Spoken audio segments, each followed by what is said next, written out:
നമസ്കാരം പ്രിയപ്പെട്ട മലയാളി വാർത്താ പ്രേക്ഷകരെ. നമ്മളിപ്പോൾ പോകുന്ന റിപ്പോർട്ട്, വയനാട് ക്രൈംബ്രാഞ്ചിൽ ഡിവൈഎസ്പി ആയ പോലീസ് സംഘടനയിലെ ഇടത് അനുകൂല വിഭാഗം നേതാവ് DK പൃഥ്വിരാജിന്റെ അപേക്ഷ തള്ളി ആഭ്യന്തര വകുപ്പ്. സ്ഥലം മാറ്റണം എന്ന ഒരു ആവശ്യമാണ് അദ്ദേഹം മുന്നോട്ട് വെച്ചത്. അത് അനുവദിക്കാതെ അദ്ദേഹത്തിന്റെ അപേക്ഷ ആഭ്യന്തര വകുപ്പ് തള്ളിയിരിക്കുകയാണ്. വിരമിക്കാനായി സ്വന്തം നാടായ തിരുവനന്തപുരത്തേക്ക് സ്ഥലം മാറ്റം വേണം. ഇതായിരുന്നു DK പൃഥ്വിരാജ് നൽകിയ അപേക്ഷ. പക്ഷേ അത് പരിഗണിച്ചില്ല. അദ്ദേഹത്തിന്റെ അപേക്ഷ തള്ളിയിരിക്കുകയാണ്. വയനാട്ടിലെ ജനങ്ങൾക്ക് മെച്ചപ്പെട്ട സേവനം കിട്ടാൻ താങ്കൾ അവിടെ തന്നെ തുടരണം എന്ന വാദം മുന്നോട്ട് വെച്ചാണ് സർക്കാർ DK പൃഥ്വിരാജിന്റെ ഈ ഒരു ആവശ്യത്തെ തള്ളിയിരിക്കുന്നത്.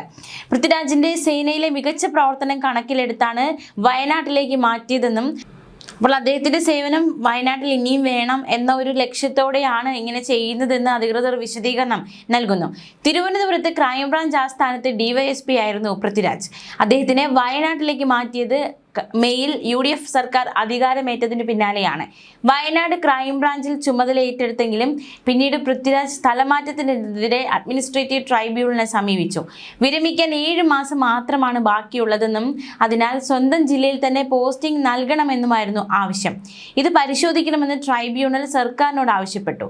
ട്രൈബ്യൂണൽ ഉത്തരവുമായി ഡിവൈഎസ്പി സർക്കാരിനെ സമീപിച്ചു. അപ്പോഴാണ് ആവശ്യം നിരസിക്കപ്പെട്ടത്. ആഭ്യന്തര വകുപ്പ് അത്തരത്തിൽ ആവശ്യം നിരസിച്ചുകൊണ്ടുള്ള ഉത്തരവ് പുറപ്പെടുവിച്ചത്. LDF ഭരണകാലത്ത് മുഖ്യമന്ത്രി പിണറായി വിജയന്റെ ഓഫീസിന്റെ വിശ്വസ്തനായിരുന്നു DK പൃഥ്വിരാജ്. പോലീസിലെ സംഘടനാ കാര്യങ്ങൾ നിയന്ത്രിച്ചിരുന്നതും അദ്ദേഹം തന്നെയാണ്. പിണറായി വിജയനെ വിമാനത്തിൽ വെച്ച് യൂത്ത് കോൺഗ്രസ് പ്രവർത്തകർ ആക്രമിച്ചെന്ന കേസ് ആദ്യം അന്വേഷിച്ചതും DK പൃഥ്വിരാജാണ്. പ്രതികൾക്കെതിരെ വധശ്രമ കുറ്റം ചുമത്തിയതും ഗൂഢാലോചന കേസിൽ ശബരിനാഥിനെ അറസ്റ്റ് ചെയ്തതും ഇദ്ദേഹമായിരുന്നു. എന്തായാലും അദ്ദേഹത്തിന്റെ ആവശ്യം, സ്ഥലമാറ്റം വേണമെന്നൊരു ആവശ്യം തള്ളപ്പെട്ട സാഹചര്യത്തിൽ പല ചോദ്യങ്ങളിലേക്ക് കാര്യങ്ങൾ കടക്കുകയാണ്. പിണറായി സർക്കാരിന്റെ കാലത്ത് പോലീസിലെ പ്രധാനിയായിരുന്നു. തലസ്ഥാനത്ത് വിവിധയിടങ്ങളിൽ ഡിവൈഎസ്പി ആയിരുന്ന DK പൃഥ്വിരാജ് ആദ്യം പോലീസ് ഓഫീസേഴ്സ് അസോസിയേഷന്റെയും പിന്നീട് സീനിയർ പോലീസ് ഓഫീസേഴ്സ് അസോസിയേഷന്റെയും നേതാവുമായിരുന്നു. UDF സർക്കാർ വന്നയുടൻ ആദ്യം സ്ഥലമാറ്റം നൽകിയ പോലീസുകാരിൽ ഒരാളും അദ്ദേഹമായിരുന്നു. തിരുവനന്തപുരത്ത് നിന്നും വയനാട്ടിലേക്കാണ് അദ്ദേഹത്തെ മാറ്റിയത്. ആദ്യം വയനാട് ക്രൈംബ്രാഞ്ചിൽ ചുമതലയെടുത്തെങ്കിലും പിന്നീട് അഡ്മിനിസ്ട്രേറ്റീവ് ട്രൈബ്യൂണലും അവിടുത്തെ ഉത്തരവുമായി സർക്കാരിനെ സ്ഥലമാറ്റത്തിനായി സമീപിച്ചിരിക്കുകയാണ് പൃഥ്വിരാജ്. അടുത്ത ജനുവരി 31 അദ്ദേഹം വിരമിക്കും. അതിനാൽ ഇനി 7 മാസം മാത്രമാണ് അദ്ദേഹത്തിന് സർവീസ് ഉള്ളത്. അതുകൊണ്ട് സ്വന്തം ജില്ലയിലേക്ക് സ്ഥലമാറ്റം വേണം എന്നൊരു അപേക്ഷ അദ്ദേഹം സമർപ്പിച്ചു. പക്ഷേ അത് ആഭ്യന്തര വകുപ്പ് അംഗീകരിച്ചില്ല. ഇനി എന്താണ് അദ്ദേഹത്തിന്റെ അടുത്ത നീക്കം എന്നതും ഒരു ചോദ്യം തന്നെയാണ്. പരിഗണിക്കാവുന്നതാണ് ഉത്തരവ് അഡ്മിനിസ്ട്രേറ്റീവ് ട്രിബ്യൂണൽ നൽകിയതാണ്. ആ ഉത്തരവുമായിട്ടാണ് സർക്കാരിനെ സമീപിച്ചത്. പക്ഷേ ഇടത് നേതാവിന്റെ അപേക്ഷ തള്ളി, അല്ലെങ്കിൽ അത്തരത്തിൽ തന്നെ വിശേഷിപ്പിക്കേണ്ടിയിരിക്കുന്നു അദ്ദേഹത്തിന്റെ ആവശ്യം അംഗീകരിക്കാത്തതിനെ. പൃഥ്വിരാജിനെ വയനാട്ടിലേക്ക് മാറ്റിയത് പോലീസിന്റെ ഏറ്റവും മികച്ച സേവനം വയനാട്ടിൽ ഉറപ്പാക്കുക എന്ന ലക്ഷ്യത്തോടെയാണെന്നും സീനിയറായ ഉദ്യോഗസ്ഥൻ ഇത്തരം സ്ഥലങ്ങളിൽ ജോലി ചെയ്യുന്നത് ആ നാട്ടിലെ ജനങ്ങൾക്ക് പോലീസിൽ നിന്ന് മെച്ചപ്പെട്ട സേവനം കിട്ടാൻ വഴിയൊരുക്കുമെന്നും സർക്കാർ വാദങ്ങൾ മുന്നോട്ട് വയ്ക്കുകയാണ്. മാത്രവുമല്ല, പൊതുസ്ഥലം മാറ്റത്തിന്റെ ഭാഗമാവുമായിരുന്നു ആ സ്ഥലം മാറ്റം.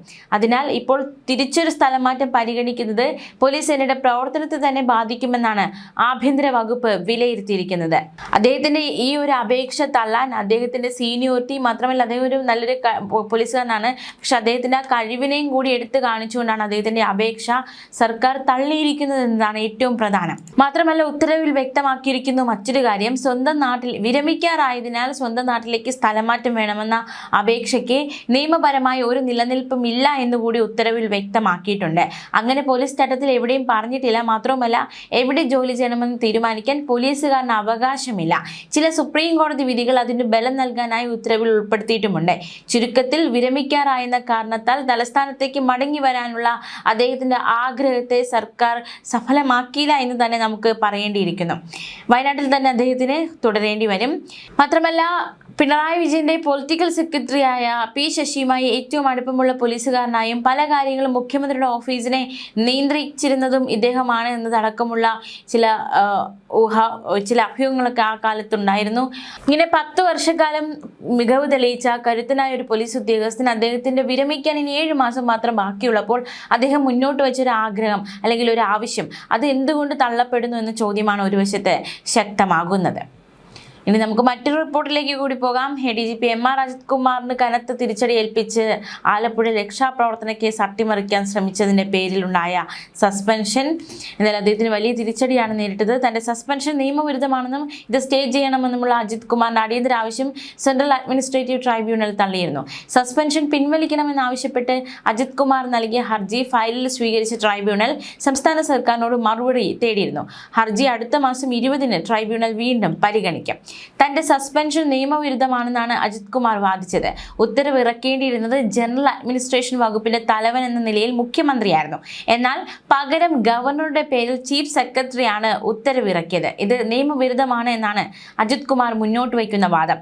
തനിക്ക് അടുത്ത് തന്നെ DGP-ആയി സ്ഥാനക്കയറ്റം കിട്ടാനിരിക്കെ നടപടിക്രമങ്ങൾ പാലിക്കാതെ സർക്കാർ തന്നെ സസ്പെൻഡ് ചെയ്തു. സസ്പെൻഷന് കാരണമായി പറയുന്ന കുറ്റങ്ങൾ താൻ ചെയ്തിട്ടില്ല. തനിക്കെതിരെയുള്ള ആരോപണങ്ങൾ തെറ്റാണ്. അതുകൊണ്ട് സസ്പെൻഷൻ അടിയന്തരമായി സ്റ്റേ ചെയ്യണമെന്നും ഹർജിയിൽ വിശദമായി വാദം കേൾക്കണമെന്നും ആവശ്യം ഉന്നയിക്കപ്പെട്ടു. മാത്രമല്ല തനിക്കെതിരെ SIT അന്വേഷണം പോലും നിലനിൽക്കുന്നതല്ല എന്നാണ് MR അജിത് കുമാർ മുന്നോട്ട് വയ്ക്കുന്ന വാദം. SP റാങ്കിലുള്ള ഉദ്യോഗസ്ഥനാണ് തനിക്കെതിരെയുള്ള കേസ് അന്വേഷിച്ചതെന്നും ഇത് സർവീസ് ചട്ടങ്ങൾക്ക് വിരുദ്ധമാണെന്നും തന്റെ സസ്പെൻഷന് പിന്നിൽ മറ്റു ഉദ്ദേശങ്ങളുണ്ട് തുടങ്ങിയ വാദങ്ങളും അജിത് കുമാർ മുന്നോട്ട് വയ്ക്കുകയുണ്ടായി. മാത്രമല്ല അജിത് കുമാർ DGP ആകാൻ യോഗ്യനല്ല എന്നാണ് സംസ്ഥാന സർക്കാർ വാദിച്ചത്. അജിത് കുമാർ കേസിൽ അന്യായമായി ഇടപെട്ടതിന്റെ തെളിവുകളുണ്ട്. കേസ് അട്ടിമറിച്ചു, ഗുരുതരമായ കുറ്റകൃത്യം ചെയ്തയാളാണ് അജിത് കുമാർ. ഇതുമൂലം ഇരകൾക്ക് നീതി നിഷേധിക്കപ്പെടാൻ കാരണമായി. സസ്പെൻഡ് ചെയ്യാൻ പ്രഥമ ദൃഷ്ടിയ കാരണമുണ്ടായാൽ മതിയെന്നും സർക്കാർ വാദിക്കുകയുണ്ടായി. ഹർജിയിൽ വാദമുഖങ്ങൾ ഉന്നയിക്കാൻ തയ്യാറാണെന്നും സർക്കാർ വ്യക്തമാക്കി. ഇതോടെയാണ് അടിയന്തര സ്റ്റേ ഇല്ല എന്ന് വ്യക്തമാക്കി വിശദമായ വാദത്തിന് ട്രൈബ്യൂണൽ ഹർജി മാറ്റിയത്. മുഖ്യമന്ത്രിയായിരിക്കെ പിണറായി വിജയൻ നടത്തിയ നവകേരള യാത്രയ്ക്കിടെ അദ്ദേഹത്തിന്റെ സുരക്ഷാ ഉദ്യോഗസ്ഥർ നിലവിലെ MLA AD തോമസിനെ അടക്കം മർദ്ദിച്ചു എന്നായിരുന്നു കേസ്. ഇത് അട്ടിമറിക്കാൻ അന്ന് ക്രമസമാധാന ചുമതലയുണ്ടായിരുന്ന ADGP-ആയ അജിത് കുമാർ ഇടപെട്ടു എന്ന പരാതി ശക്തമായിരുന്നു. UDF സർക്കാർ അധികാരത്തിൽ വന്ന ശേഷം ഇക്കാര്യത്തെക്കുറിച്ച് അന്വേഷിക്കാൻ SP AP ഷൗക്കത്ത് അലി അന്വേഷണ ഉദ്യോഗസ്ഥനായി SIT രൂപീകരിച്ചിരുന്നു. തുടർന്ന് ഷൗക്കത്ത് അലി മേധാവിയായ SIT അന്വേഷണം നടത്തി റിപ്പോർട്ട് സമർപ്പിച്ചു. ഇതിൽ കേസ് അന്വേഷണം അട്ടിമറിക്കാൻ അജിത് കുമാർ ഇടപെട്ടു എന്ന വിവരങ്ങളുണ്ട്. ഈ റിപ്പോർട്ടിന്റെ അടിസ്ഥാനത്തിലാണ് അജിത് കുമാറിനെ സസ്പെൻഡ് ചെയ്തത്. ന്യൂസ് ഡെസ്ക് മലയാളി വാർത്ത.